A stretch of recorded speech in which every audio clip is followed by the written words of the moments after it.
We're back! Oh my gosh, it's Behind the Bastards, a podcast where Robert Evans ruined his life by reading too many blogs by internet-poisoned, nerd rationalist people, and I deeply regret everything I've done. How are you doing, David? I'm good. I am concerned for you. This is a difficult place for you to spend a week. Yeah, I've had this is an info hazard. They're not wrong to use that term, just not in the way they mean it. Yeah, exactly. This whole like I'm half committed to like selling my house, putting my goats into like a big trailer and traveling around the country, finding people who are going on online doom loops and like handing them a goat and just like play with this goat for 20 minutes. Like touch an animal, look into its weird little eyes, get off of your phone. That's real. You need to go do goat yoga. Yeah. Something has to be done. Oh my God. Yeah. This is it's so wild. It's so wild. Yeah. Again, folks, if you want to immunize your stuff to this, a great way to do it is to just like have friends who don't live in a boat with you. Right? I didn't even know that. Small boat. Yeah. Barely a boat. Even a big boat. Yeah. Let alone barely a boat. And talk to like, you know, my neighbor's like a Mexican dude who loves gardening and has had a completely different life than me and knows nothing of the internet. And I talk with him a couple of times a week. And it's always one of the best things for me because I spend so much of the rest of my time with people like Garrison, who are all like poison their brains with the same things I've poisoned my brain with. Like, please go find people who don't know all of the weird internet things you do and spend more time with them. Like, aggressive on the people like Garrison. Look, I love Garrison, but they also have started spending a lot of their time with people who aren't in the same weird internet doom circles that we are, and it's been good for them. It's good for everyone. Truly. Save yourselves. Yes. Save yourselves. It doesn't have to be like this. So when we left off, Ziz had kind of psychologically jailbroken her friend into suicide and then created an info hazard named after her friend. Yes. Great stuff, healthy community. Now, a few things happen in quick succession after this point. The rationalists start to blame Pasek's suicide on Ziz, and this is really when a lot of folks in rationalist circles start breaking off and calling, like saying like, hey, this is what Ziz and Gwyn are doing. They've made like a cult, right? And again, I don't think they're really off base here, but also they tend to ignore all of the suicides in the rationalist community. I was going to say they are in a cult. Yeah, it's more because cult is. I think like you get like there's a cultic milieu that rationalism forms, which is like the substrate, right? You know, if a cult is like a plant growing up from it, like rationalism is this soil that is extremely optimized for growing cults. I think that might be closer, you know? Although it's also one of those things where if you're just trying to explain the story, you could just say it's a cult. You can say it's this weird Bay Area cult about science and AI and shit. Like, that's probably close enough. Yeah. A few things happen in quick succession after this point. One is that a story broke later in 2018, confirming Ziz's suspicion that the rationalist community was rife with abuse. Two people accused an influential rationalist who worked at CFAR, a guy named Brent Dill, of abuse while they were dating him. Both were 19, and he was close to 40. The allegations here remind me a little of the ones against Neil Gaiman. You've got a very powerful man accused of coercing much younger women into extreme BDSM situations and plying them with drugs. Obviously, none of this is, I don't think any of this has been litigated, so I will continue to refer to them as allegations. I don't know exactly what happened here. But this breaks, right? And it's a big deal within the community. Rumors spread that CFAR had kind of tried to like hush the whole mess down in order to protect this guy. They conducted an internal investigation. We all know, like when the cops do an internal investigation, right? That's always reliable. No, trust us to figure it out. We'll police ourselves. That's rational. This internal investigation exonerated Dill and included the line, he is aligned with CFAR's goals and strategy and should be seen as an ally who embodies a rare kind of agency and a sense of heroic responsibility. There's those words again. Agency, heroic responsibility, dating a 19-year-old when you're 40 and giving her drugs. Jesus Christ. Good stuff. People respond with outrage. CFAR eventually banned Dill from future events. They kind of cave. And Ziz would describe Dill later as a true negative. That's someone who both halves of their brain are evil. Double bad. Yeah, double bad. Now, at this point, she still thought Yudkowsky and some other CFAR leaders might be double good, but she's really not sure about it. And she's especially not sure because none of them embrace this terminology. I was going to say, at this point, is she still, are they on good terms? Is he still acknowledging? No. Okay. I don't think she's ever on close terms with Yudkowsky. She is speaking and communicating directly with Anna Salomon, who is like one of Yudkowsky's like top people quite a lot. I don't think she's super close to Yudkowsky. Like, I'm sure they're at the same events and stuff several times. And she definitely like sees him speak. She definitely talks with him. But like, I don't think that they would ever have been close, right? Okay. She does try to force a conversation with Anna Salomon outside of CFAR HQ about this and other discoveries she and Gwyn had made on their boats. And Ziz like writes in the blog post about it that like she felt it was going pretty good and Anna was listening to her. There are context clues that I don't think Ziz picks up on that like, oh no, Anna immediately felt uncomfortable and like you were assaulting her, like coming up to her and just like kind of barraging her with all of this nonsense. And she did not want to have this conversation. And she kind of pretended that to agree with you in order to end this because she's not sure if you're dangerous, which, to be fair, you are. Yeah. Soon later at a CFAR board meeting, Anna recommended that Ziz be disinvited from joint MIRI CFAR events. And both of these are separate organizations, but basically the membership overlaps are like a circle, right? Her reasoning for not wanting Ziz at events is that Ziz wore, quote, black clothes, took supervillains as role models, and came up with dangerous plans. Yeah. More or less correct. Yeah, pretty much. I forgot that she was also wearing black robes. She's also started dressing like a wizard. Yes. Speaking of dangerous plans, the Rationalist Fleet, or Rat Fleet, was falling apart by this point. Coast Guard and San Mateo Harbor District authorities had issued numerous warnings over the danger of this tugboat leaking poison into the bay. On several occasions, the Caleb nearly hit other ships while drifting, like the anchor gets fucked up. I don't know that they probably don't know how to use it because like they're... The Navy guy, is he still involved? He's gone. He is he's bounced. He had at least the judgment to cut his losses. So they don't even know how to work boats particularly? They do. I think Gwen's actually reasonably competent with a sailboat. Because Gwen had the sailboat. Right. And she and Ziz gets trained up, and these are both smart enough people that I suspect they're competent with a sailboat, but like a 24-foot sailboat and a 94-foot tugboat. Yeah, very different. That's like, I'm good with driving my Prius. Give me that fucking 18-wheeler with two fucking storage containers on the back, shipping containers on the back. I could probably back that thing into a parking space, no problem. Like, they're just different, you know? Damn. Authorities, right? And what's very funny, all these accounts of like boat cops getting on the Caleb and talking to Zizians, they're like, these people must be sovereign citizens. Which is like a totally different kind of thing. And to me, I'm like, they don't sound at all like, but to them, it like this mix, because it's this mix of anarchist theory, right? Because these people are anarchists. So they're telling these cops why they don't think the cops have any authority, but they're also like insulting them with these like logical arguments based on obscure rationalist doctrines. And these cops are heavy jargon. Right. Heavy jargon. These cops are just like, okay, so we got some sob sits here. All right. Yeah, okay. They're on a boat.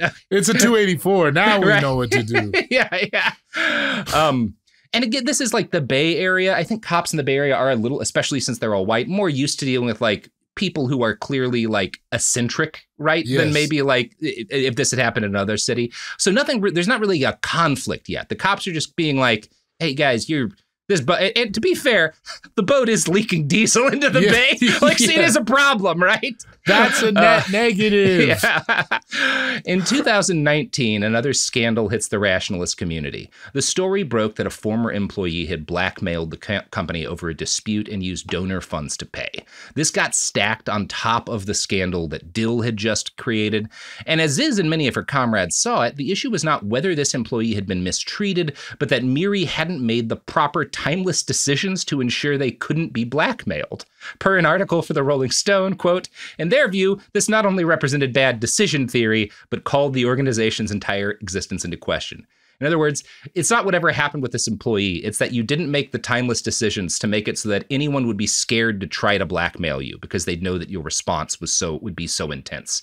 That proves you don't have what it takes to really save the world because you're not ruthless enough to just jump to killing people like us. You're not a psychopath. You're not a fucking psychopath, and right? We need psychopaths. Which is good. To save the world. We love psychopaths.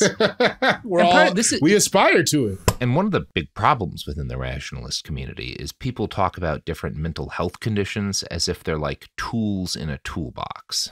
Like, you could go into a psychopathic mode, and that's really good for accomplishing these things. Or you could go ADHD. You can make yourself autistic in this. They talk this way, right? I'm not saying this is not how anything works. No. I'm not comparing autism and psychopathy. I'm just saying this is how they talk, right? Yeah, they go sicko mode and then save the world. Right. And I was like, no, that's not, none of this is accurate to like the way brains are.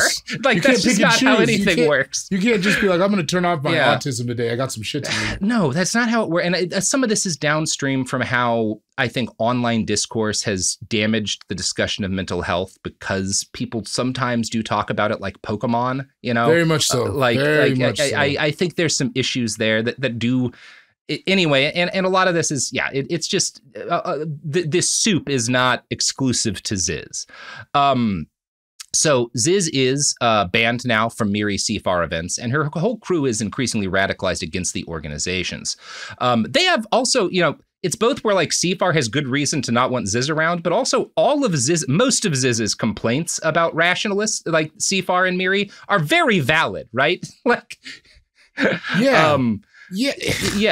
You're both right about each other. It's like how Elon Musk and Peter Thiel would shit talk each other. It's like, you both do have each other's number. Yes. No, everybody's got a point. Everybody's got a point here. I just kind of wish you would all go away.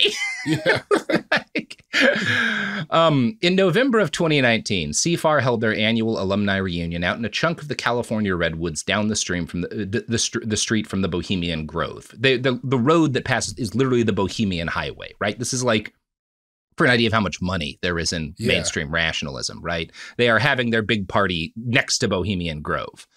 Ziz had sent an open letter and like a letter to Yudkowsky a few days earlier, urging members of both organizations to quit in the interest of saving the world, basically saying these groups are so compromised they can no longer like add effectively to the things we're trying to do to our important work. So you should all leave. And kind of the subtext is, and do what me and Gwyn are doing, start a cult.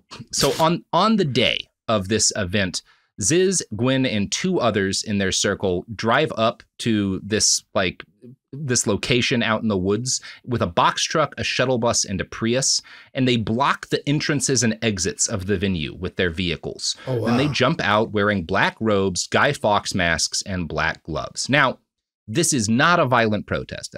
There's no evidence that they intended violence. They had walkie-talkies. One person had a can of mace, but people carry mace. That's not suspicious.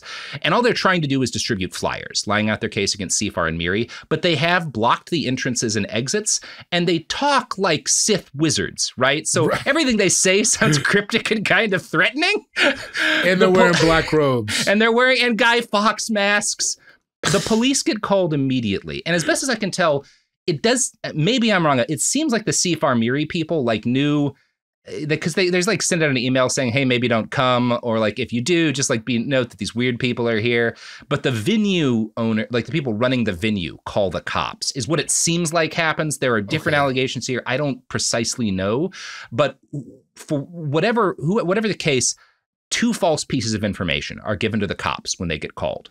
The cops are told one person has a gun and another person has an axe, right? So, and I think it's people who worked at the venue who make these allegations. It was definitely an employee at the venue who alleged that he saw an axe. A county sheriff who responded, it was a person at the venue who picked up an axe, and someone saw them and reported that to the police right? Because he was scared of these people. A county sheriff's deputy responds and immediately calls for major backup because he's told someone has a gun. And, as a cop with just kind of a pop culture knowledge, you hear a bunch of people in robes and masks with a gun outside of this big event where there's children doing a ropes course next door. His thought is there's a mass shooting brewing, right? Right. Some people are going to do something fucked up, right? Right. So he calls for a massive like SWAT response, basically, compared to the actual danger these people present, which is right now nil. The author of that Wired piece spoke to the sheriff's deputy who responded initially, a guy named Parks, and this is that account. Quote, in Parks' account, which he relayed to me in the fall of 2023 at a local Starbucks, the protesters were speaking in unison. Just stuff I didn't really understand, but it was somewhat rehearsed, he said. The group had printed flyers outlining their complaints against Sifar and Miri. They alleged that Miri had paid out blackmail using donor funds to quash sexual misconduct allegations, and that Sifar's leader discriminates against trans women. Other allegations were more esoteric. Sifar does not appreciably develop novel rationality mental tech. The path to avoiding extinction, they wrote, involved escaping containment by society through mental autonomy and interhemispheric game theory. So, some random sheriff's deputy is not going to understand what's going on here. What the fuck are you talking about? He and his men default to the thing that cops do when they get confused, which is they get violent, right? Quote, he and Ricks ordered the protesters to get on the ground. As they did, each one called out demanding a same-gender pat-down, like one might request at an airport. All three were trans women, but Parks says he couldn't discern their genders because of the robes and masks. Regardless, they were not going to get that luxury at that time, he told me. It's like, well, we don't know if you're a boy or a girl, and we gotta handcuff you. Parks' deputies subdued the three in prone positions, what Parks calls a high-risk style takedown, requiring more force than a normal handcuffing style. So there's several articles I've read will refer to a discrepancy between how the Zizians and the cops describe these events. I've read both accounts. I really don't see a gap. What I see is the cops describing their violent and dehumanizing behavior as like, this is the normal way to respond, and the Zizians describing it as dehumanizing and traumatizing. The only question here is like the moral quality you give to the cops tackling a bunch of people basically who don't have weapons because they got a phone call, right? Which like, if you're a cop, you're like, well, this is the only way to act. And if I think most people you're like, well, probably could have just talked this situation down. I don't see where an arrest would Gwynn later writes this about the experience. When we arrived, a staff member called the police and falsely told them we had a gun and that we were going into buildings, and that we were too afraid to get off they were too afraid to get off the phone. Later, a report said there was an active shooter with a duffel bag. None of us had a duffel bag. Police arrived with their guns out, and we were immediately arrested within about 10 minutes of us arriving, after which we were sexually assaulted. In my case, I was groped and I had my pants pulled down and then sat on by an officer in a mounting position. They are mocked and derided, as they're naked. Cops are making comments about their bodies. It's like a really ugly situation, right? And I have no trouble believing that this is true because it comports with dozens of arrest stories I've heard in multiple states. Yeah, that's par for the course. Yeah, and it's also the fact that they are specifically, the police are making fun of them for being trans is very much in line with what statistics say about trans people and police violence. A 2013 report from the Anti-Violence Project found that trans individuals are 7 times likelier to experience violence while interacting with the police than cisgender people. So I have no trouble believing Gwynn's accounts here, even though, again, I treat her with proper scrutiny in most areas. This all seems like what cops do. Now, the other big discrepancy, where the Zizians are, I think, a little off base, is that they claim they are immediately dead-named and misgendered by the newspapers covering their initial arrests. And they are dead-named, but the newspapers don't really have an option here. Right, it's like their legal names. Right, the police, they don't talk when they're arrested, right? Which is a very normal thing for a protest. They say absolutely nothing and they have no ID on them. So the police fingerprint them, which brings up their legal names, and that's what's given to the newspapers. So the initial news articles aren't, that's just the only name available, but it escalates this situation, right? And it is worth noting that a number of outlets do continue to dead name them up to the present, but that initial reporting, it's like, well, that's just the only information that was available. But all of this is going to this court case is going to wear on. They get charged initially with felonies. Bail is set at $50 grand for Ziz and Gwynn. This is eventually reduced, and they're reduced to misdemeanors. But it takes 4 days for them to make bail. And they will be fighting because they're going to countersue over these arrests. And both the trauma of the arrests, their anger over them, and the fact that there's the stress of this years-long court battle is going to have this extremely deleterious effect on everybody's mental health when they're already not doing well. It's great stuff. Yeah. Right around this time, the Zizians move. They stop doing their fleet thing, right? They move out of the boats, and they kind of end things by leaving their tugboat adrift because there's nothing to do with a 94-foot tugboat. Nobody can handle a tugboat, right? Like, it's too big to do much with. And they probably could have figured something out, but they decide the opportunity cost of figuring out how to dispose of this boat is it will distract from their important work. So it's okay for it to sink and cause like a modest environmental crisis by leaking diesel into the bay. Basically, Ziz decides that the value of all the sea life that it kills is less than the value of them continuing their work, which at this point, if you're keeping track, is trying to figure out how to live out of box trucks. So that's what they're doing now. And this is where a guy named Curtis They got a worse living space? They've got a worse living space. They made it worse than boats. Oh, boy. I can't tell you how much of this story is just the result of Bay Area rent prices being unreasonable. It's really a real estate story. Yeah, it's just like Superman 1. So, enter Curtis Lind. Lind is a guy, he'd made his career doing shipping. He lived in a boat in and around where Ziz and her friends were living at sea, and they met each other through that. He like sells them an anchor, but he's also like pushing 80. And so he's interested in like getting out of the boat life because it sucks. And he's got a plot of land that he's got a house on, and he's got extra space that he's interested in renting out.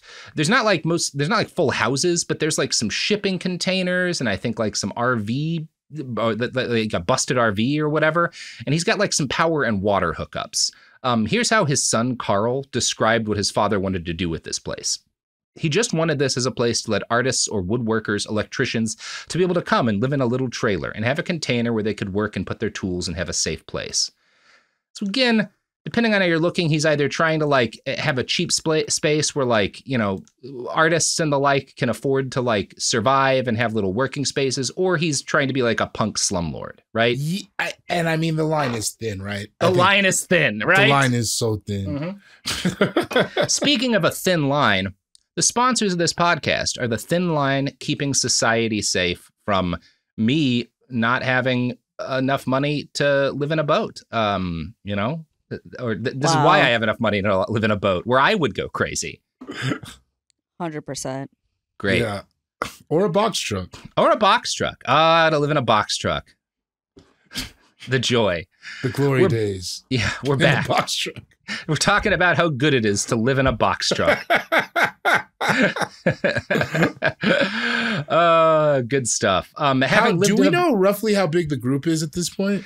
I think at any given time, there's between like 6 and 9 people, you know? Okay, so very small. Very small, somewhere in that neighborhood. It fluctuates. And there's a bunch of people who are like, you could call them Zizians. They're in and out. They'll visit sometimes, you know, or they even live in other states, but they're always in contact with multiple members of the group through the internet. This is a very like geographically decentralized group, although there is that like core inner circle who are all together on this land. And for a while, things are okay there. The Zizians pay rent. Ziz continues to write blog posts and run her followers through uni-hemispheric sleep sessions to upgrade them. And, you know, it's also important for me to note, they don't ever call themselves Zizians. That name first comes up around this period of time, right after that disastrous protest, when an anonymous rationalist publishes a paper called like Zizians.info that first identifies them as a cult and describes like their uni-hemispheric sleep tactics. And it's written because this person is in the community and wants to stop other people from falling in with Ziz. And I think they have good intentions here. They like see the danger. They also, one of the issues with the document is I don't think they see some of the danger of other rationalist stuff. Yeah, right. This is like why I say that it's like a cultic substrate rather than being a pure cult, because there are people in it who can recognize stuff like this and try to, you know, provide a degree of like accountability. Just like there are people who will like report on and they hold CFAR's feet to the fire when people get accused of abuse. So the document alleges that Ziz had started telling her followers she's the only double good or intrinsically good person there, and one of the only intrinsically good people on the planet. UHS sessions tended to reveal that other people in the community are just single good, and per Ziz's theories about the hero contract, they can only accomplish maximum good by feeding their energy and resources to the hero Ziz. Here's an example of the kind of things she sent people she saw as single good. Saying you're single good is saying, help, I have a yerk in my head. Did you ever read Animorphs as a book, David? Wow, yes. As a kid? They were great. That's what that's a man. reference to, is those worms that control your brain, and that's my another God, fiction. Right, yeah. That's, yes. I know, deep cut. Whoa, that unlocked a part of my brain that I have not used in forever. That's right. A bunch of people are now like having like the Severance moment, but like remembering every scholastic book fair they ever went to as a kid. Man. Oh man, all they got to do is hit Goosebumps and they. I know. Oh, if only. So saying you're single good is saying, help, I have a yerk in my head that's a mirror image of me. I need you to surgically destroy it, even if I'm then crippled for life or might die in the process. Then kill me if I ever do one evil act for the rest of my life. That's better than being a slave. Again, that's her role, is surgically destroying the evil brains of her half brains of her followers. And then she has to be willing to murder them if they ever do anything bad. Because if they ever do anything bad, then it means that the evil side could take over and it could do like mega bad. Right. And doom the world. So right? she takes this on herself.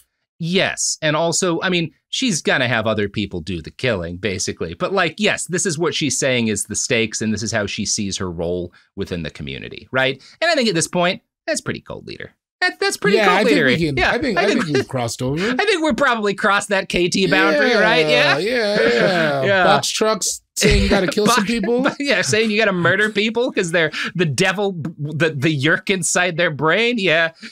Might be a little bit of cult weather. Feels like a cult outside. So some Zizians, not implicated in any crimes, have attacked this piece, this Zizians.info thing, as being inaccurate and basically a rationalist hit job. And again, there's some reason for suspicion here, but most of the claims made in it, I have backed up through reading the individual like sources. One of the issues is that a lot of people writing about this will credit Ziz with all of the unihemispheric stuff, and that's mostly Gwyn. So there's a point worth making.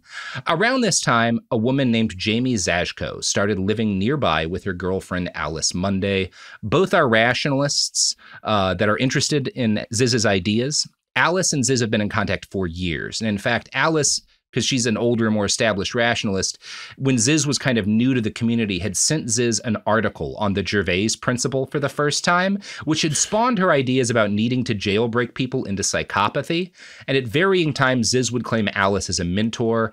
There are some, very vague accounts that Alice has done some problematic, abusive stuff in the community. I don't know how true any of that is, but this is what people talk about, and I think Ziz may have had a break with her over some sort of disagreement.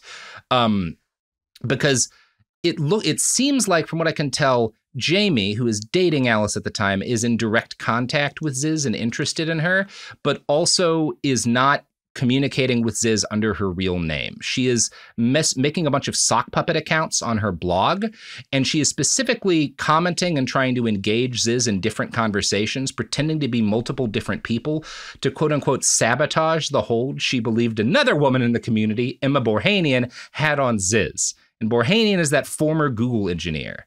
Okay. So this is part of the messy thing, is that like these people are all influencing each other and trying to their kind of go-to is like mind games to fuck with each other's heads. Yeah, not a lot of straight conversation, huh? No. Now, Emma Borhanian, who Jamie alleges has Jamie's girlfriend. No, Jamie's dating Alice Monday. Oh, I'm sorry. Okay. Borhanian is this former Google engineer who's been with Ziz since the rationalist fleet days. And Jamie thinks that she's controlling Ziz, and she has like this bad influence that's leading them in a bad direction. And I've read Borhanian's blog too, because of course I had to. Emma she was as long-winded as Ziz, fewer pop culture references. She wrote a lot about narcissism, but unlike most of these people, she tended to like use she's like, I don't know. I don't understand the kind of point she's trying to make about narcissists, but she's very interested in the idea of like how narcissists work. Jamie didn't like Emma, and she claims that because Emma and another member of the community had started shit-talking Alice to Ziz and convinced her that Alice was double evil. So Jamie creates all these sock puppet accounts to argue with Ziz with the goal of fucking with her head and making her distrust Emma. Quote, I adopted a variety of different personas, many of whom claim to have beliefs I've never held or endorsed for the sake of determining how Ziz would react to these characters. So this isn't what? And then what? Yes, exactly. There's never seems to be a plan behind fuck with each other's mental health constantly. It's like this is because there's all these overlapping fields of influence between all of these mostly women, and everyone is fucking with each other's heads deliberately and also constantly trying to hack and upgrade each other. It's basically Scientology in the form of a codependent friend group, right? Like that's what's happening here. Wow. This is so bad for everybody. It's just, oh man, they just dig deeper and deeper and deeper. Yes. Well, that's what happens again if you don't. This is the touch grass has been turned online. People have some, as you said, some problematic ways of discussing it. But this is the importance of like turning out from your weird little subculture every now and again, and like yes, definitely. Because at this point, how often are they interacting with the world, like in general? Very rarely. And most of the people they do interact with are like these other people who are kind of on the edge of dropping out of society, living on this guy's property, this 80-year-old man's that's property in like box trucks. It's the guy who wants to. Those are their normies. Woodwork. Yeah. So while Jamie and Ziz are fighting online, COVID hit, and with it comes that eviction moratorium in the state of California. So Ziz and her friends, they stop paying rent to Lind, either because they're broke or just because they don't need to anymore. And more than a year goes by. In April of 2021, Ziz posts this to her blog. Housing in places like the Bay Area is a hierarchy of rent seekers, and the rent seekers above landlords rule by rules surplus, selective enforcement, fear, uncertainty, and doubt, corruption. It's all a complex, and it makes landlords incredibly vulnerable to blackmail from someone who can do even a little bit of investigative work. It's bad praxis to pay them rent. So, again, I get it. But this is also going to lead you to a bad place. Yeah, and this is where we get to divergent stories. Curtis Lind, the landlord's story, is that he was very supportive of these people and of trans people in general, taking one Zizian out to shop for her first bra. His friends and family say he was a decent guy. And I actually, when I started talking about writing these episodes on Blue Sky, someone chimed in to say they had known him too and that he was a nice person. I don't know. To Ziz, he was a landlord, and there are claims from the Zizians that he was verbally abusive and transphobic. By the end of 2021, after a year and a half of unpaid rent, Lind had started working on the process of having police evict them. He and other residents claimed that the Zizians had become aggressive, acting as if the property was theirs now, threatening other people, basically squatting on it and like being violent at times, including like throwing rocks at Lind's cabin and brandishing knives at other people. So there are knives. Yeah. They have taken to like threateningly playing with knives while talking about how they will not leave the property or pay rent. And you get the feeling like I'm not against the idea that this, again, ambitious slumlord may have done some problematic things, but it sounds like the Zizians are being pretty deeply abusive to everyone around them. Right. Which is also, they believe is praxis.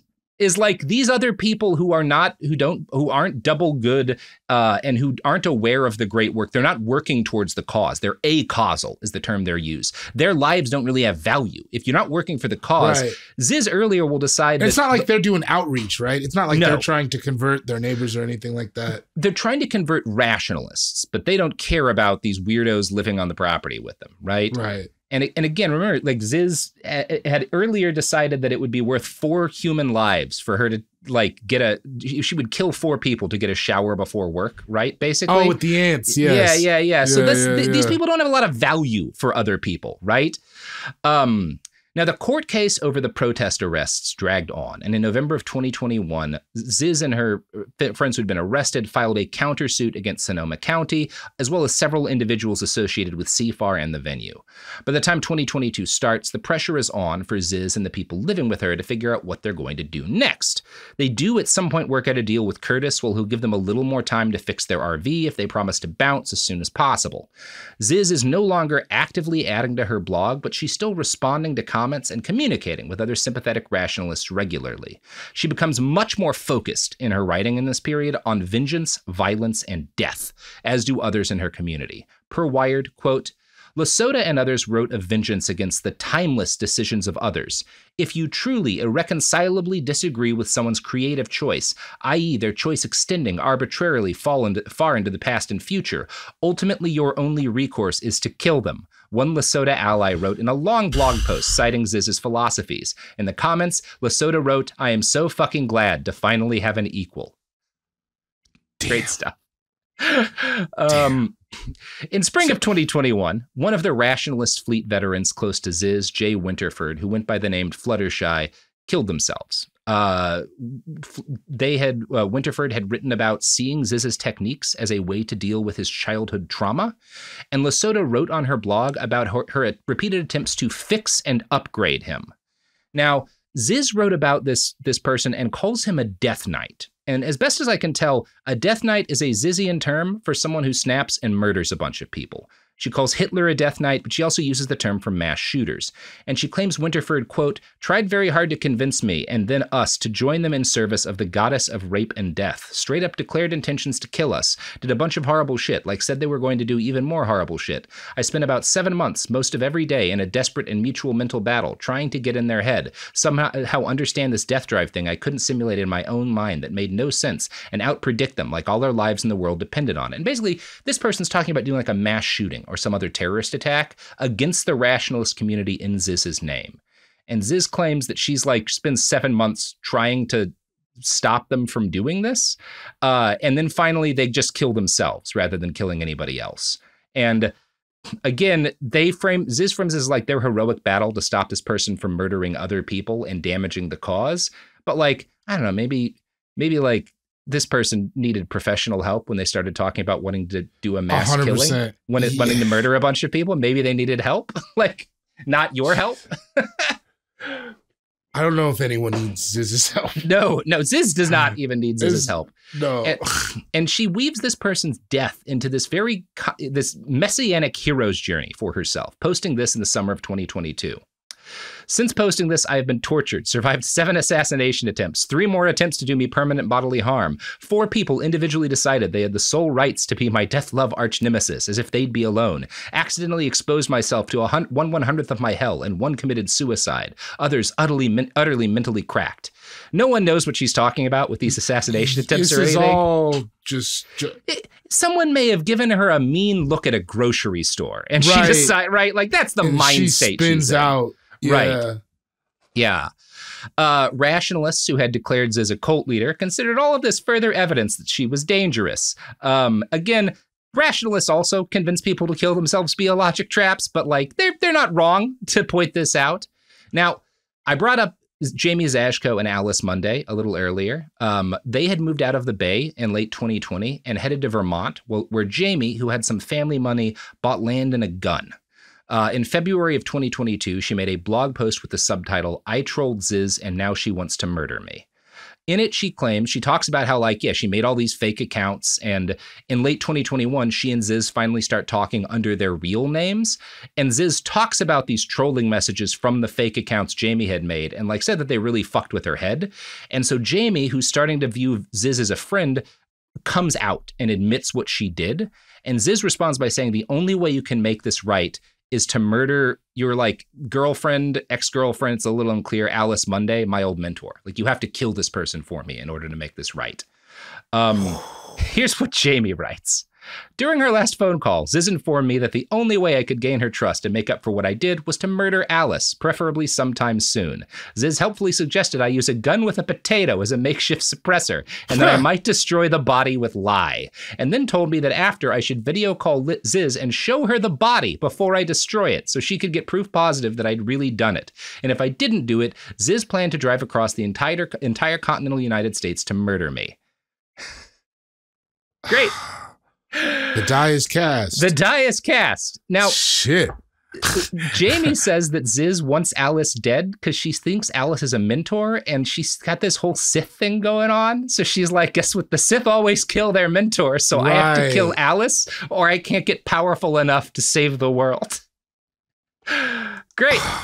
It's crazy. I love philosophy. In a story that has escalated so crazy, it is wild to hear it where it's like, okay, this is where it starts, the wheels start to really fall off. This is where that Border Patrol officer's death becomes inevitable. Because now you feel like Ziz has backed herself into a corner where someone's going to die. Yes, someone like you're talking about it, you're threatening it seriously, you're telling it, like, at this point, right, this was going to happen. At this point, if no outside power comes in to disrupt these thought chains and decision chains, someone is going to die, and no one does come in, right? And several people die.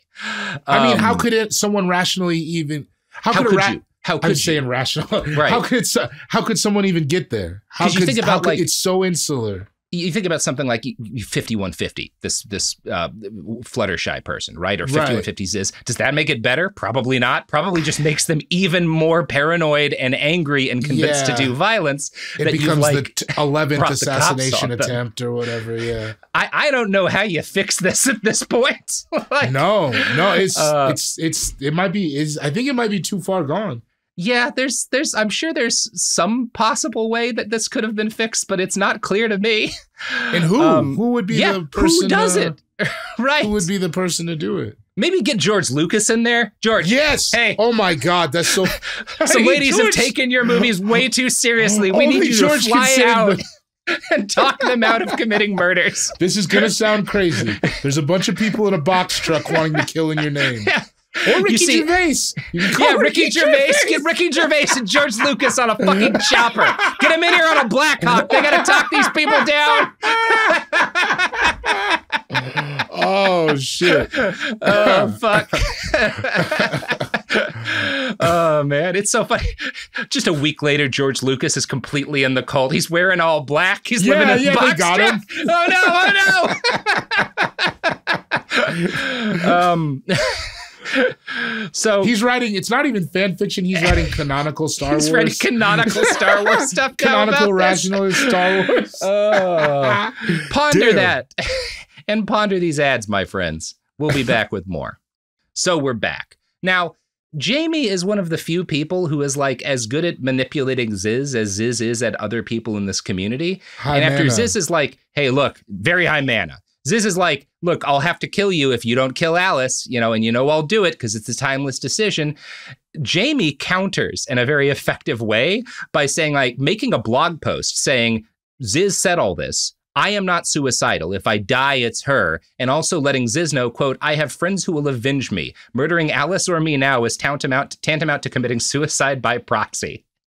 So they have this like checkmate, counter checkmate chess match in blog posts that gets interrupted in March when Gwen fakes her death, probably to escape the litigation. They're all about, honestly, oh yeah. Gwen, get out of here. Gwen does make the good decision because sometime after faking her death, she bounces from this whole community. She does get out of there. Okay. There was just no way this story was going to end without somebody faking their own death. Right. Oh, yeah. Sophie, so excited for you. This story doesn't even end. This story like late middles with 2 death fakings. Because in September of 2022, Ziz fakes her death in a boating accident on the Black Signet. Emma calls the cops, says that she fell overboard. The Coast Guard, they work so hard to try to find her and save her that they get fatigue waivers so they can work all night, but they find nothing because she's not dead. Is she on the Black Signet? I don't know where she actually was. But she's not dead. She's not dead. Ziz is declared dead, and her family prints an obituary. Like, Gwyn's death faking is a little less successful. Like their lawyer in court, after they come in with legal evidence that Ziz is dead, Gwyn's lawyer is like, I really don't think they're dead. I think they're faking it. Oh, man. Wow. What a snitch ass lawyer. These lawyers don't like them, and they don't like their lawyers. Well, now that's where they fucked up. You can't. Your lawyer has to ride for you. Yeah, look, L. Ron Hubbard knew this about having a cult. Who's writing for this? Who knows what the fuck they're talking about? How do you even talk with these people at this point? When they're asking for counsel. Here's what's going on. The sanest decision one of them has made is to fake their death. Honestly, maybe we need more lawyers in this story. Maybe they could have saved maybe it. a couple of lawyers additional could have fixed this. So I don't know precisely. Also, they have lawyer money? No, these are public defenders. Oh, okay. Yeah. I think Ziz does it for that, but also she and her closest friends are now plotting the murder of Curtis Lind. We don't really, that's the landlord. Now they want to kill Curtis. Yes, they want to kill Curtis. They want to stay on the land. Is that the kind of the thought? I think they want to stay on the land. I think they also, their escalation logic is that if he is having the cops evict us, that is a situation that could end in our death, so he's trying to murder us. So the logical thing for us to do is to kill him now to protect us both from him and from other people. And then have sex with his body? I don't think they're going to do that, but they are at least aware of that as an option. It's on the table. Yeah. So the reality of what happens next is a little bit in dispute. But what no one disagrees is that on November 13th, 2022, this is like right after midnight, Curtis Lind is stabbed repeatedly and impaled with a samurai sword. He also, during the same altercation, shoots and kills Emma Borhanian and wounds another member of the group. In one Tumblr post, a Zizian with the username A Flower by Another Name gives what I think is probably a representative example of how the Zizians want to depict what happened here. Quote, Curtis Lind and his ex-CIA best friend, Patrick McMillan, spent months threatening Emma and her friends. Unlike what the papers claim, Emma and her friends weren't squatters. They were tenants who were struggling to find jobs or a place that would lease to them after Mirik and Sifar called a SWAT team on them in 2019. Now, I don't know if McMillan was in the CIA, and I don't know if he and Curtis threatened these ladies, but I will say the preponderance of evidence suggests they were in fact squatting. This account blames them on not being able to make rent on their legal bills, but by this point they had been squatting for like 2 years and change. Right. I don't know if Lind was transphobic. I don't know, if they say he alienated them from their neighbors by telling them that they were in a cult. I don't know if that's true, or if they alienated their neighbors by being very off-putting and aggressive. This Zizian account claims that other individuals started threatening to call the cops on the Zizians, and thus, quote, it was an unending nightmare for them of terrifying, insane threats from every corner. Now, the author of this document says they weren't there themselves, but heard like other members of the community explain what happened, and they said that Lind made specific threats in the fall of 2022, which culminated in one member of the group buying a bulletproof vest and wearing it at all times. I don't trust this account, and among other things, it lies about the nature of their living situation. It lies by saying Emma had filed paperwork to take Curtis to court over the eviction. There was no court thing filed here. There's a very good comprehensive source on this by an individual who goes by Ken the Cowboy on Twitter, and he notes in this timeline of events, the last sentence is not true. There's no record of any lawsuit being filed in 2022 with any of the Zizians as plaintiffs and with Curtis Lind as a defendant. So they claim basically this guy was aggressive and threatening us, and one day he attacked us, right? Quote, that morning he decided to stop them. He walked all the way from his trailer to their trucks while they were packing their things and opened fire. Lind shot Emma point blank through her heart and lung. She collapsed to the ground, and immediately her lung began filling with her heart's blood. She died within 20 seconds, violently coughing up chunks of her lung tissue in a futile attempt to clear her airways. Somni was shot 6 times, rushing in a futile attempt to save Emma's life. The vest saved her life, but she was still hit through the neck and stomach. She acted only in self-defense. That's the Zizian claim here, that he just walks in as they're getting ready to leave and starts shooting them, right? Yeah, that's dubious. Now, that's their claim. This leaves out a very important fact, which is that Curtis Lind is stabbed 50 times. 50? Yes. Lind's account is somewhat less sympathetic to these people. He claims that after successfully getting a judgment against them in a court, he moved to evict, and the sheriff agreed to do an eviction on November 15th. And this is what Lynn later said, quote, "So they're worried about where they were going to go and what they were going to do. And they had a meeting with me, and the meeting was about them staying for another 2 months and not paying. I said, no, I can't do that. So one of them took out a knife. It was a folding knife. It was a fairly large folding knife. It started patting the blade in their hand like this and looking at me and smiling." And they don't specify who this was. I don't know, like, entirely, like, which person he's accusing here or whatever. But he says this is how his account of, like, the attack itself is that after he gets threatened with a knife, he goes and he buys a pistol and he gets a license to carry. And then right before the sheriffs are supposed to show up to evict them, one of the Zizians named Suri shows up, and she tries to get him to, like, come help turn the water off in her trailer. So he goes over to there to turn the water off. And as he bends over to do that, he gets hit with something that shatters the right side of his skull. Quote, "And the next thing I remember is standing up with 3 of them right next to me, or around me. And I was bleeding from numerous puncture wounds, I think around 50. I couldn't see out of my right eye, had been punctured 3 times. The back of my neck had some severe cuts, like someone was trying to cut my head off. I had no idea what was happening or when this had all happened. I was completely gone while this was happening. And how I stood back up or got to that spot, I have no idea. But I looked at all the blood coming out of me. Oh, and I had a sword, a long sword, all the way through my chest, right next to my heart, sticking out the other end, which I went to the hospital with. I was afraid to take it out. But anyway, at that time, I pulled out my pistol and started shooting. I killed the person to my right." And I gotta say, based on the physical evidence, I think Lynn's account is the real one of what happens here. I think they ambush him and stab him repeatedly, and he shoots and kills one in self-defense. Obvious, like, again, he has a samurai sword entirely through his back. Can we acknowledge that this man took 50 to the chest and a samurai sword? Yeah. They don't make them like that anymore. And it's one of the like doubting claims by the Zizians is that, like, he couldn't have survived being stabbed this many times. People survive getting stabbed a crazy amount of times all the time. It's all like, if you read about enough stabbing accounts, you will read about people who die because they get stabbed once, and you will read about people who live through getting like 70 stab wounds. It's nuts. Stabbings are very hard to predict.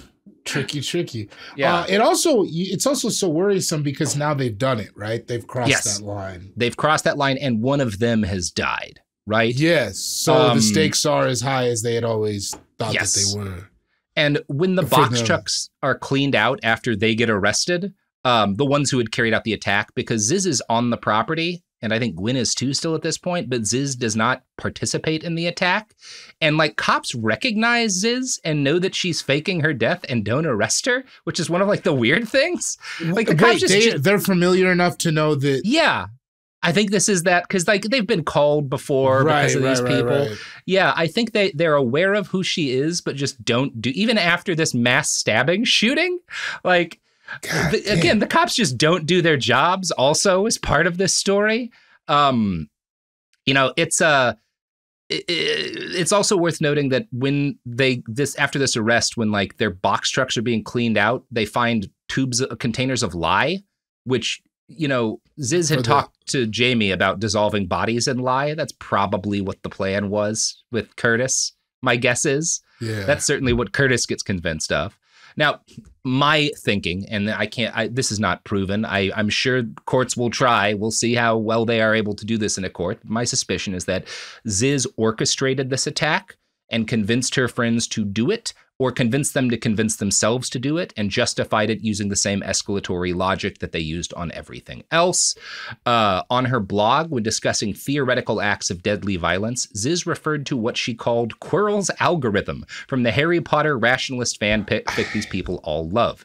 And she quoted this line from the book describing the mental state she believed was necessary to survive a life-threatening situation. Intent to kill, think purely of killing, grasp at any means to do so, censors off, do not flinch, kill. Again, this Harry Potter book really goes all the way back to that. Yeah. Be careful what you write, authors. You might get someone impaled by a samurai sword. Of course they had a samurai sword. Of course they had a samurai sword. I'm sure they bought them all from the Bud K catalog.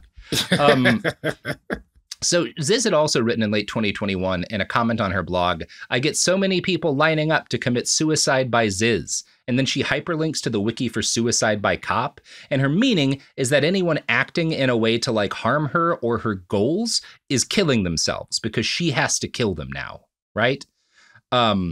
And there's a good Medium post by someone named Sefa Shapiro that traces around how around this time Ziz's online writing becomes increasingly obsessed with the idea of using deadly violence to make oneself less vulnerable, right? That you have to always be ready to kill in order to protect yourself. So the police arrest two of her friends, Somni and Suri Dow, who are the two surviving Zizians who'd taken part in the attack, and they take them to jail. Per a California law, these two are not just charged with trying to kill Curtis, but with the murder of their friend Emma. It's like if, three people rob a liquor store and one of them kills someone, the other two will get charged with murder because someone died in the commission of a crime that they were involved in, right? This is just California state law. A lot of people get life sentences as a result of this. Usually not in this exact scenario, but... No. Usually not. Somni was placed in a men's jail and complained. Dow, after being assigned to a women's jail, demanded a men's jail. I think this is because they were trying to make a case that they weren't in their right mind, but it's kind of unclear to me exactly why this happens. There's a lot in terms of these two and their interactions with the court system that I'm not gonna get into, right? Because it's just we simply can't go down all of those rabbit holes. But you should know that this is a factor in everyone's thinking is their two friends are in prison. They're constantly sending these letters to the judge. They're making these weird rationalist arguments in their court cases. And that's all going down while Ziz and the remainder of her inner circle kind of go on the run, right? Because, now they've been involved in a murder. Right. Gwen seems to go fully into hiding at this time. I don't know if that's because of the murder or just because she had finally had enough of Ziz and all of her talk about killing. But in any case, she goes to ground around this point. Now, while all this is going on, I hate to keep bringing in new people, but there's a bunch of them. There's a bunch of them. Jamie up in Vermont, I don't think is seeing Alice Monday anymore. Alice seems to have also made the wise decision to fucking bounce and go to ground. Jamie is living with another Ziz follower named Daniel Blank up in Vermont at this point. And Jamie has gotten increasingly into Ziz's ideas. Blank is one of the people, we know he delivers several documents to the court on Somni's behalf during this whole, after they go get charged with murder. And he's a guy who has a job and, stuff going on in his life. And then a month after this shooting stabbing, he drops out of society, cuts ties with his family and quits his job to go live with Jamie. And it's kind of a little unclear of exactly what's happening. But my belief is basically Jamie and the people who are around her, who are up in Vermont, who are Zizians, are being, before Ziz gets there, told to prepare for Ziz because they want to get access to money and a private property, a compound, right? Where they can both not be on the run, have a living space, and continue to work on their ideas. That is what I think is happening. And Daniel Blank is someone who has been following Ziz online, gets convinced to drop out of his life, cut ties with everybody, move in with this person, Jamie. And it looks like they're kind of working to ready a situation for Ziz and the Zizians in Vermont. And again, there's a lot of this that has not been litigated yet, but what we know is that on December 31st, 2022, Jamie Zajko's parents, who were 72 and 69 respectively, are murdered in their home. Oh my God. We don't on the property in Vermont? They live in a separate state. They live in Pennsylvania, right? Okay. But we don't know who committed this murder. No one has yet been charged for it.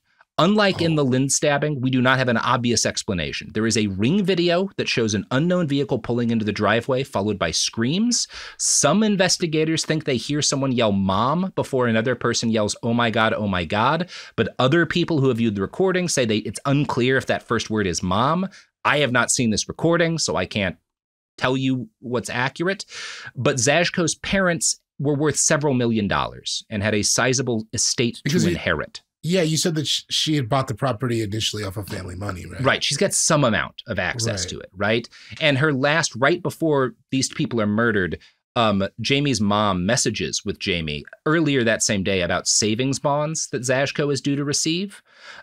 In blog posts from 2021, Zashko had written about her parents and repeatedly accused them of being abusers. One specific accusation she makes is that they snuck meat into her food and forced her to eat it after she expressed a desire to go vegan. So she has talked extensively online about her parents being fundamentally evil people. We know that at this point she lives with Daniel Blank, and that their phones go dark right around the time of the murder, as if they had like placed them in a Faraday bag, basically. Okay. Right? But we don't know where they are on the day of the murder. Police visit them in Vermont shortly after the murder, because obviously the daughter is someone that you're going to think of as a potential, like, because one of the things about the murder is that whoever did it had some degree of knowledge of the property and an ability to get on it without forcing an entry, right? So obviously the cops, they're going to think who's the next of kin, right? So police visit them on their property in Vermont and talk to Blank and Jamie.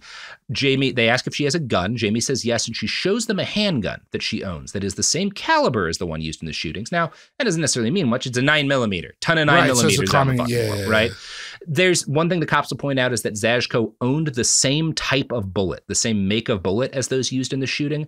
But again, like the bullets I use keep in my carry gun are Hydra shocks, which is like what cops carry, because that's the safest thing in court if you're in a defensive shooting. You want to be like, I have the same bullets the cops have, right? Because someone can't. You don't want to have like the man shredder zombie rounds or some shit. So the fact that like a common defensive caliber murdered these people was in the gun. That's not a smoking gun, if you'll forgive it, but it also is like, that's not nothing either, right? You know, like that's not nothing.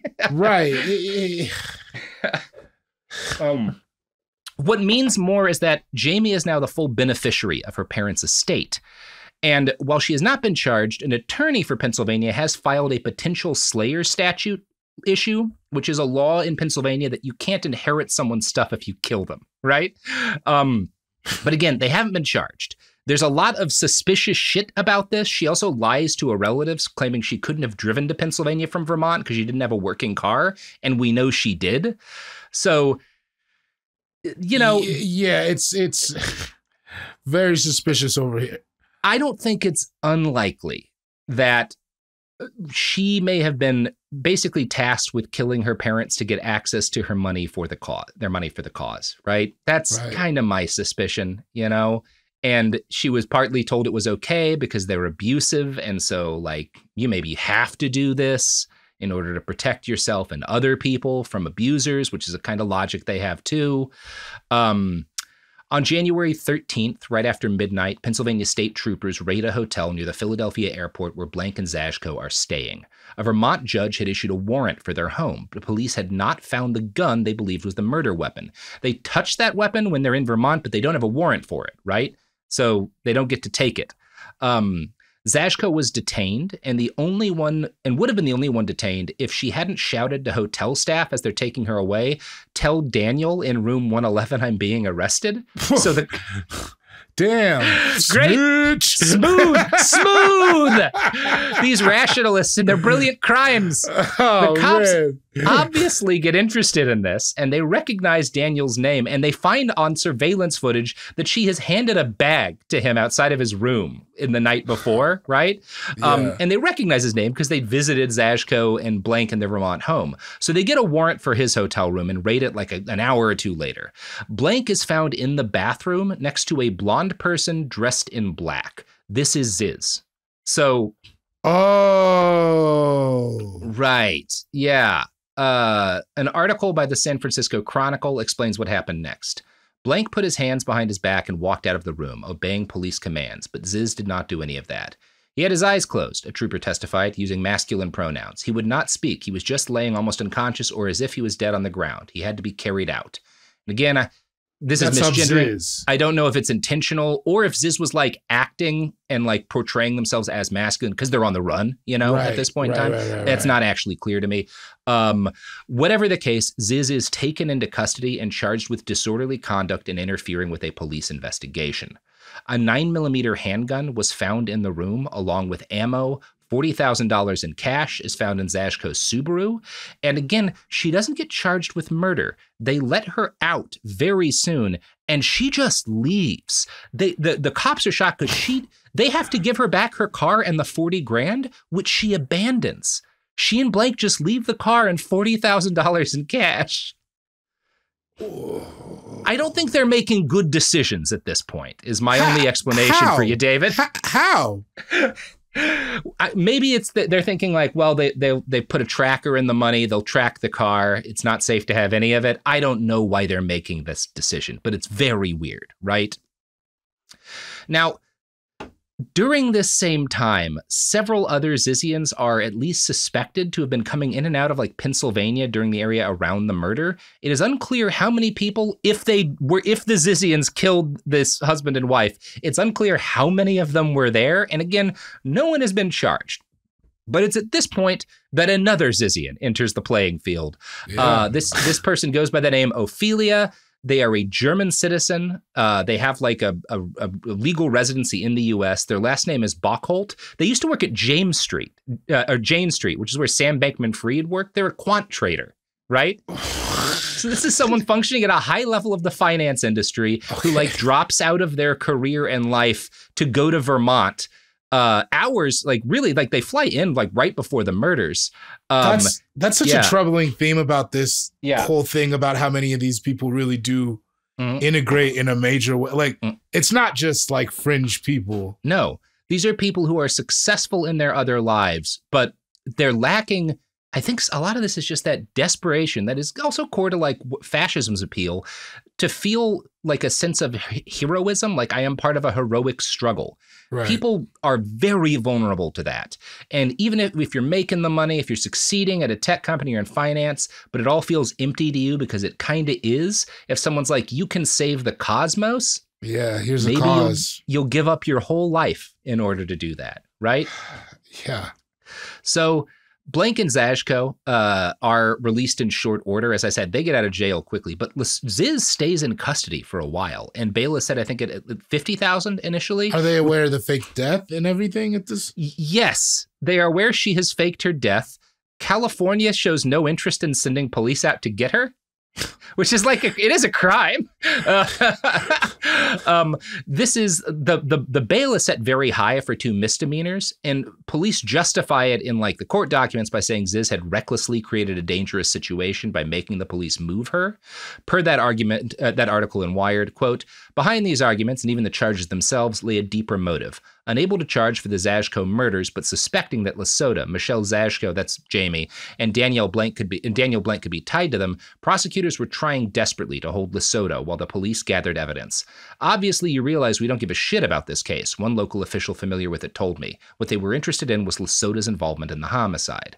So the authorities here have recognized this is all centered around this person, but it's very difficult for us to hold them legally responsible at this stage. We can't even arrest anyone for the murder yet. We don't have enough. And you know, I'm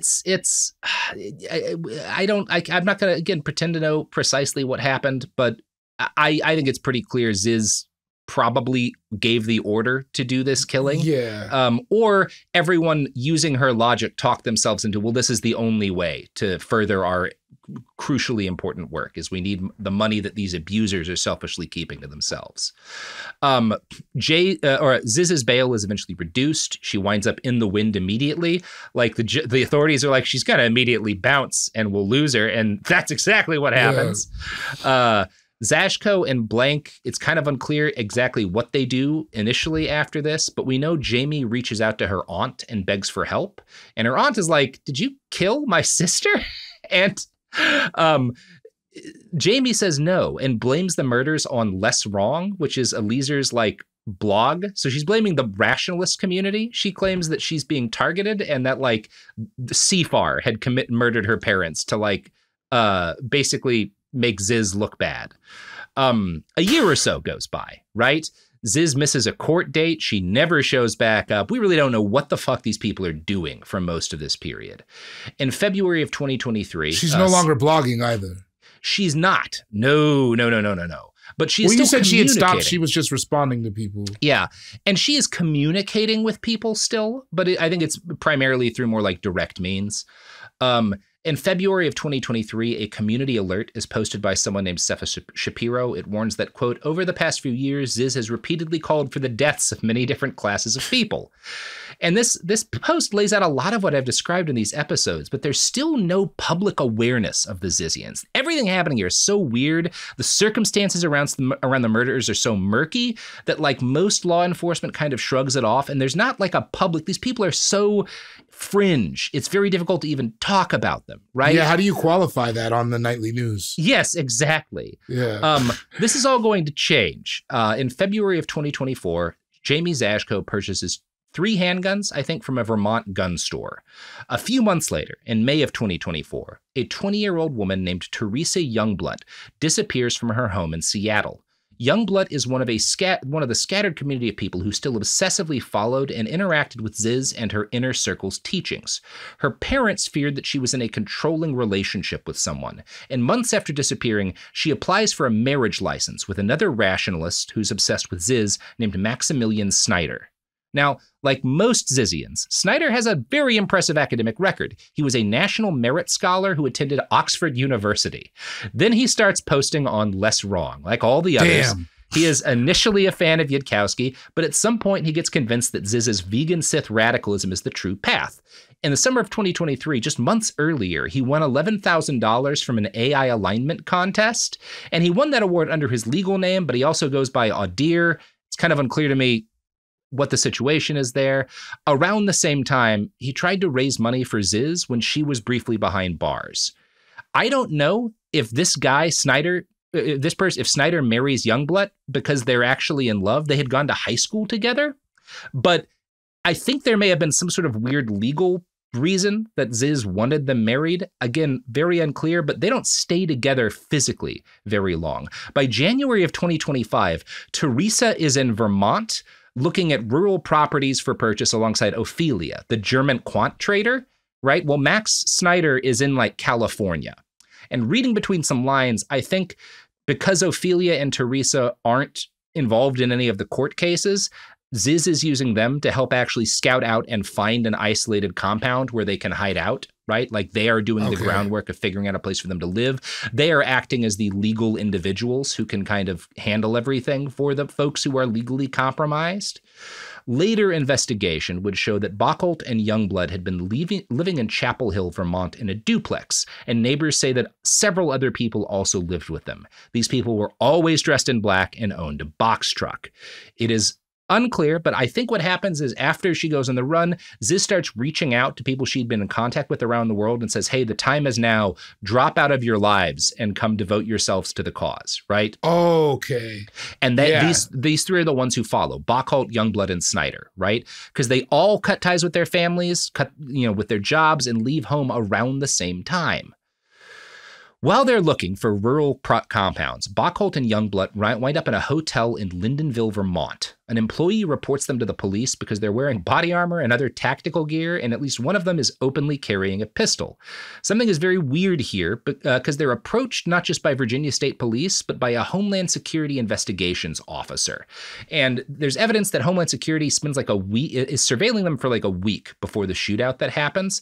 I don't know what Homeland Security thought was happening. They may have just seen, we're on the border, obviously shit's escalated there.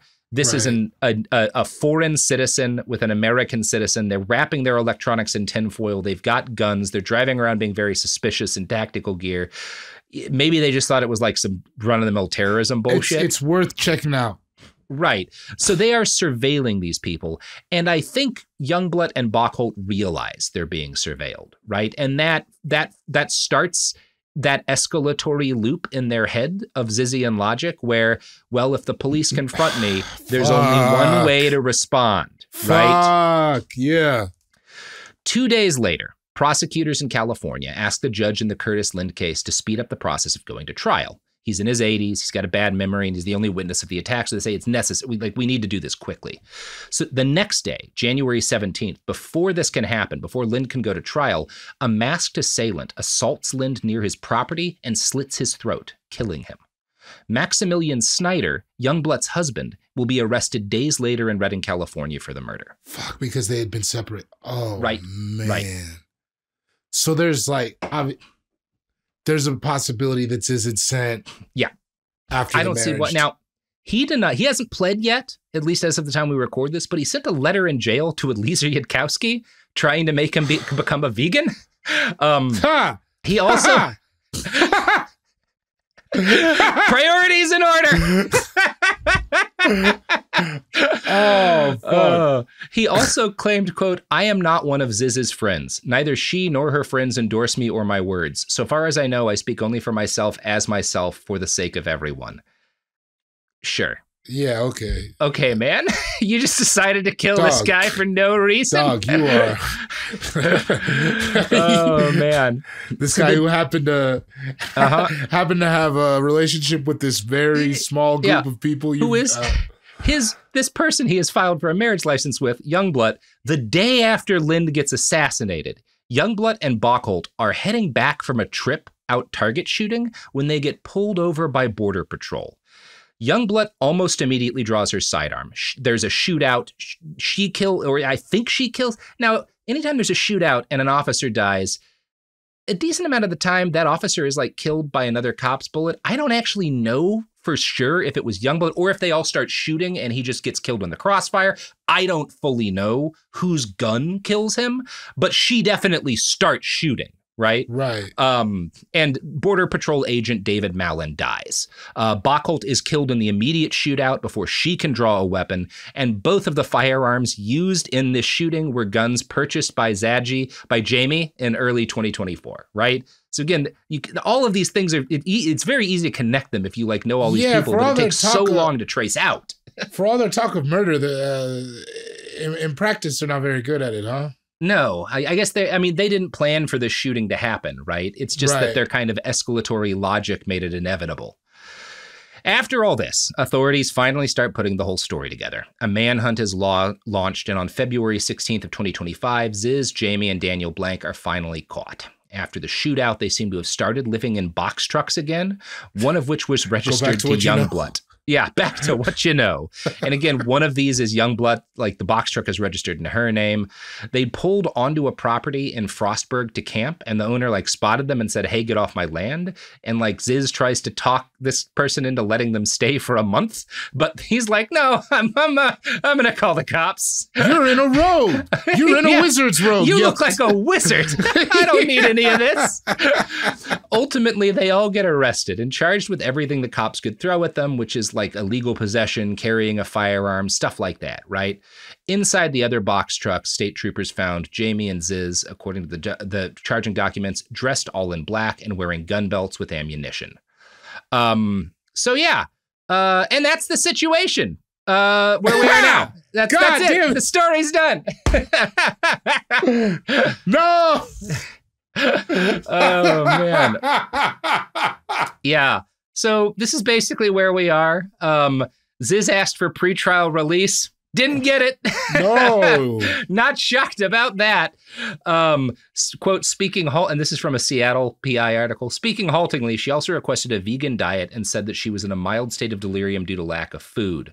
"I have not done anything wrong," she told a judge. "I might starve to death if you do not intervene. I need the jail to be ordered to have a vegan diet. It's more important than whatever this hearing is." So I don't think this whole court process is going to end super well for Ziz. No. But it's very hard to tell, like, what are you gonna charge? Like, I don't, like, I'm legitimately, like, very, I'll be fascinated to see what the charges are here. Yeah, it's exciting to know that we can see this play out real time. This was weird. Yeah. Yeah. Yeah. Hell yeah, it was. Hell yeah, it was. Great. Anyway, but I would like to know how things fucking shake up. Yeah, maybe we'll revisit this when my brain has healed. I need to go read about Hitler some to calm down. Yeah, I think you need to go talk to your neighbor. Yeah, I need to go talk to my neighbor. That's a better suggestion. Thank you, David. Yeah, not just keep reading my Hitler books and coming up with theories. That's how you get double bad. That's how you get double bad. Exactly. That's how it happens. No, buddy, you gotta go on a run, go talk to your neighbor, go pet a goat, Everyone else, go talk to somebody, pet an animal, walk, in the woods or something. Maybe stay away from boats for a while, just in case. Stay the fuck away from boats. Don't go live on a boat. Don't go live on a boat. Stay out of the water. I don't care how bad rent is. Stay out of the fucking water. Oh, man. Fuck. God. Wow. How do you feel at the end of this, David? Yeah, David, how are you doing? This is your first experience on our show. What's up? How's the? I honestly don't know. To tell you the truth, I don't know how I feel. I'm really gonna have to kick this around for a couple of days. But this was interesting. Yeah, interesting as hell. Yeah, it's that's one way to describe it. That's one way to describe it.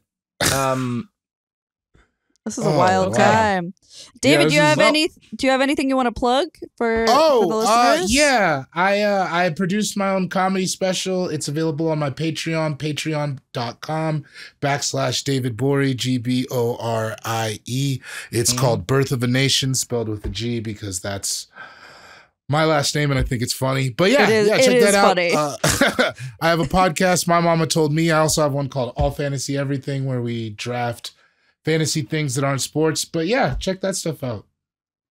Yes. Oh shit, that sounds really cool. Yeah, it's a lot of fun. That sounds so much better for you than everything we've talked about today. It's different than this. It's different than this.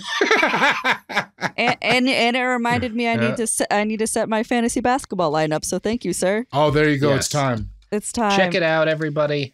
All right, that's been the podcast. Don't do any of this. Don't do any of the things in this episode. Please. Bye. Bye.